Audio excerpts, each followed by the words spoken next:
વલસાડના તિથલોડ ખાતે આવેલ સરદાર હાઇટ્સમાં એક કથા ચાલી રહી છે અને કથામાં ગતરોજ ચેઇન સ્નેચિંગનો એક બનાવ બન્યો.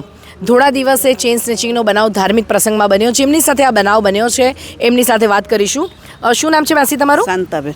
શાંતાબેન, ક્યાં રહો છો તમે? અહીંયા તાપીમાં. તાપીમાં રહો છો. અને શું થયું કાલે? ચેઇન તમારી કેવી રીતે? મને ધ્યાન નથી રહી.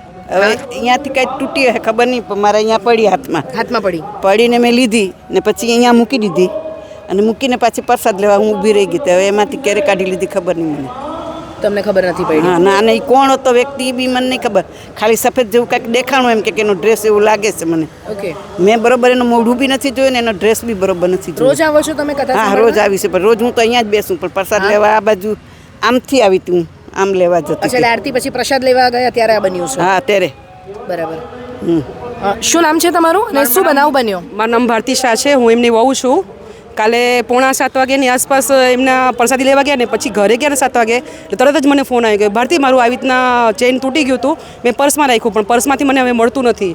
તરત ને તરત પછી મારા સાસુને કીધું તમે મંદિર પાસે આવો, હું બી ત્યાં આવું છું. કેવી રીતે કાઢી લીધું એ ખબર નહીં પડી મને. આમ હાથ પછી છે તે હું મંદિર પાસે આવી, આ લોકોને બધાને પૂછ્યું કે આવી રીતના ઘટના થયેલી છે. તે ટાઈમે અહીંયા આરતી ચાલતી હતી. થોડીક મેં શાંતિ રાખી કે ભગવાનની ચલો આરતી ચાલતી છે, હું થોડીક વાર પછી એમને કરું કે અલાઉન્સ કરાવું કે આમનું ચેન ખોવાઈ ગયું છે કે ચોરાઈ ગયું છે કે જે બી હોય વ્યક્તિને મળ્યું હોય તો આપી દે અમને પાછું. તો આરતી પછી અનાઉન્સ કર્યું? અલાઉન્સ કર્યું આરતી પછી, પણ કોઈ રિસ્પોન્સ ન મળ્યું. પછી વિકાસ સરને બી ફોન કર્યો મેં, વિકાસભાઈને બી કે મને વિકાસભાઈ અહીંયાના પ્રમુખ છે તો એમને ફોન કર્યો, સાગર પાટીલ બી કર્યો, એ સેક્રેટરી છે અહીંયાના, તો એમને બી કીધું. પણ એમને કીધું કે અમે ફૂટેજ આપીએ પણ તમે એકવારનું પોલીસ કમ્પ્લેટ કરી નાખો, કેમ કે એમ ચોરી થયું છે એમનું ચેન.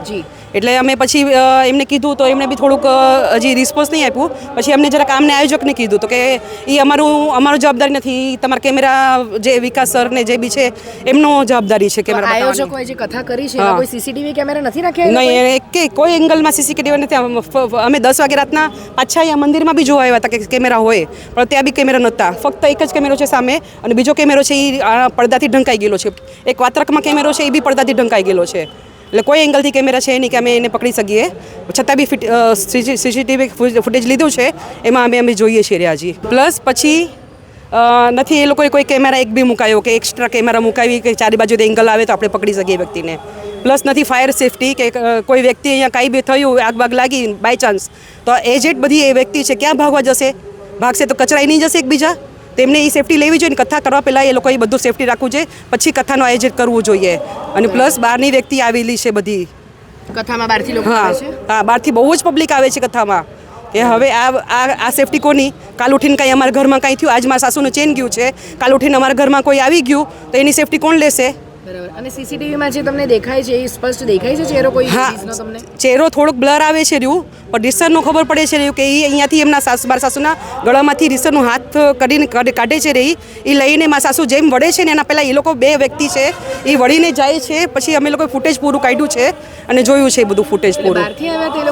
બહારથી હતા, અહીંયા સોસાયટીના હતા જ નહીં, બહારના વ્યક્તિ છે એ. અમારા સત્યડેના માધ્યમ દ્વારા શું કહેવા માંગશો તમે?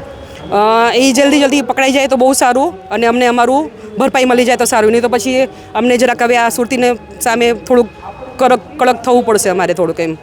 બેન, ચેન કેટલા તોલાની હતી? કિંમત કેટલી હતી એની? મિનિમમ 1.5 થી 2.5 ની વચ્ચે હતું. નહીં ગણું તો આજની કિંમત એ 2 લાખથી 2.5 લાખ રૂપિયાની વસ્તુ છે. એ ભરપાઈ આયોજક કે શું તે જીતેન સુરતી કરશે શું અમારું એ અમારે જોઈએ છે. બેન, આ તમે જોવો છો અહીંયા પાછળ બધું વેચાવાનું ચાલુ થઈ ગયેલું છે. બધું શાનું છે આ વેચાણ? બધું એ મને બી નથી ખબર. ધર્મની બધી વસ્તુ છે. આ ધર્મના નામે ધંધા કરવા બેસેલા છે શું કે અહીંયા બિઝનેસ કરવા બેસેલા છે? આજે આ લોકો બિઝનેસવાળા એક આવેલા છે, કાલ બીજા કોઈ બહારની વ્યક્તિ આવશે તો એ બિલ્ડિંગની સેફટી શું? પછી કોઈ ઘરના કે બિલ્ડિંગની 18 બિલ્ડિંગ છે, 1800 ફ્લેટ છે, એની સેફટી શું? તો પછી પરમિશનથી બેઠા છે આ લોકો અહીંયા? એ અમને કંઈ જ નથી ખબર કોની પરમિશનથી બેઠા છે અહીંયા. આયોજકની પરમિશનથી બેઠા છે તો આયોજક લોકો મને જવાબ આપે કે આ શું છે આ બધું અહીંયા ચાલી રહ્યું છે એમ. અને આયોજકો એમ કહે છે કે અમે આ ઘટનાનો કોઈ જવાબદાર નહીં. તો કયા લેખિતમાં આપેલું છે તમે કે આ જવાબદાર ઘટના તમે લખિતમાં આપ્યો હશે ને કે કોઈ વ્યક્તિનું કાંઈ જાય તો અમે જવાબદાર નહીં? તમે લખિત તો આપ્યો હશે ને, એ અમને બતાવો તો પછી અમે છોડી દઈશું, તમને કાંઈ નહીં બોલશું. આયોજકોએ તમને એવો જવાબ આપ્યો કે અમારી કોઈ જવાબદારી નથી? અમને નથી જવાબ આપ્યો. એ ફર્સ્ટ ડે જ કંઈક આવી રીતના બોલ્યા છે એ લોકો માઇકમાં એવી રીતના. તો તમે મને લેખિત આપો કે અમે જવાબદાર નથી. ક્યાંક તો લેખિત આપ્યો છે ને એ લોકોએ કે કાંઈ થાય તો અમે જવાબદાર નથી આ ઘટનાના. શું નામ છે તમારું? ને આજે સમગ્ર ઘટના બની કાલે કે એક માજીના ગળામાંથી ચેન ગઈ છે, શું કહેશો એના માટે? મારું નામ કુમાર વિકાસ છે. અને હું જે છે તે અત્યારે સરદાર હાઇટ આપણું જે GHB ભાગરાવાળા એસોસિએશન સંકુલ છે એનો હું અત્યારે કાર્યકારી પ્રમુખ તરીકે ફરજ બજાવું છું.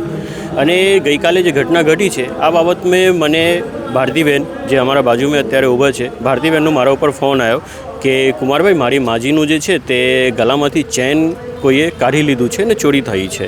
તો મેં ભારતીબેનને કીધું, ભારતીબેન આ ચોરીનું ઘટના છે એટલે તમે પહેલાં તો પોલીસમાં ફરિયાદ નોંધાવો તાત્કાલિક, બરાબર છે.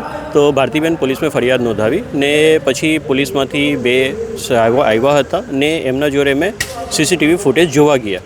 CCTV ફૂટેજ જોવા ગયા ત્યારે મને ખબર પડી કે અમારા જે CCTV લાગેલા છે તેનામાંથી એક CCTV પાછળ બાજુ હતું, તેને પડદા નાખીને ઢાંકી દીધેલા છે. ને અહીંયા તમે જોશો તો અહીંયા પણ એક CCTV મૂકેલું છે, જે CCTVને પણ કેમેરા નાખીને ઢાંકી દીધેલા છે, પડદો નાખી દીધું છે. ને અહીંયા એક સામે ત્રીજો CCTV કેમેરા છે, જે કેમેરામાં અમે જોયા તો બધું બહુ ક્લિયર નથી દેખાયા પણ થોડુંક ફૂટેજ મળ્યા.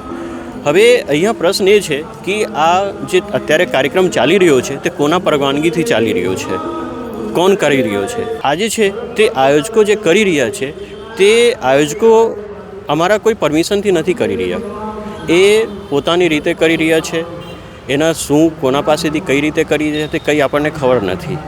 આ બાબત મેં અમે બધી જગ્યા પર વાત પણ કરી હતી કે સાહેબ આ આટલો મોટો સંકુલ છે, રહેઠાણ સંકુલ છે, એના અંદર આજે કાર્યક્રમો થાય છે, એના અમે 80%થી લોકો વધારે બહારથી આવે છે, એને અમે કઈ રીતે નિયંત્રણ રાખશું, કઈ રીતે? કેમ કે અમારા સિક્યુરિટી ગેટ પર સિક્યુરિટી ઓફિસર્સ છે તે કોઈને કંઈક પ્રશ્નો પૂછે તો એ લોકો ઝઘડે કે ભાઈ આ તો અમે કથામાં આવીએ છીએ. પણ આ જે અમારું સંકુલ છે, સંકુલના નીતિ નિયમો છે, એના કાયદા છે, એની વ્યવસ્થાની બધી જવાબદારી એસોસિએશનના પ્રમુખ તરીકે મારી થાય છે. ત્યારે આજે ચોરી થઈ ગયું, આજે આ બહેનનું જે માતાજીનું જે 2 તોલાનો કરીબ હાર જે ચોરી થઈ ગયા, હવે એની કોની જવાબદારી આપશું? અહીંયા તો આજે આયોજન થઈ રહ્યું છે તે આયોજનમાં કેમેરો પણ નથી લાગેલો અંદર, જ્યારે પરમિશનમાં ખરેખર આટલા મોટા કાર્યક્રમો થતા હોય તો એનામાં કેમેરાને બધું હોવા જોઈએ.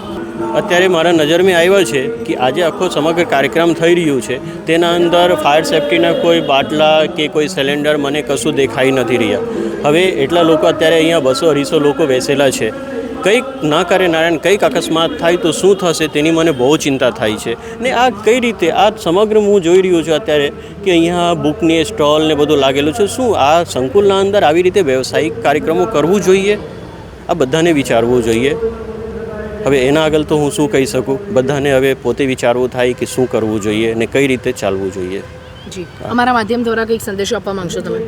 હું તો એ જ કહેવા ઈચ્છું કે અમારે કોઈ મંદિરનું કે કોઈ ધાર્મિક કાર્યક્રમનો કંઈ વિરોધ નથી, પણ જે રહેઠાણ સંકુલ છે તે રહેઠાણ સંકુલને પ્યોરલી રહેઠાણ સંકુલ જ રહેવા દેવું જોઈએ. કેમ કે અહીંયા લોકો, ઘણા લોકો છે જે લોકો અહીંયા બહારથી, મુંબઈથી ને બધી જગ્યાથી વૃદ્ધ લોકો છે, રિટાયર્ડ લોકો છે, છોકરાઓ પણ અહીંયા ઘણા છે જે ભણતા છે, તો એ બધાને શાંતિપૂર્વક એ લોકોના અભ્યાસ ચાલે, જે લોકો વિશ્રામ માટે આવેલા છે તે લોકોને આરામ કરવાનું મળે, તો એ રીતે આ સંકુલને આ જ રીતે ચાલે તો વધારે સારું છે.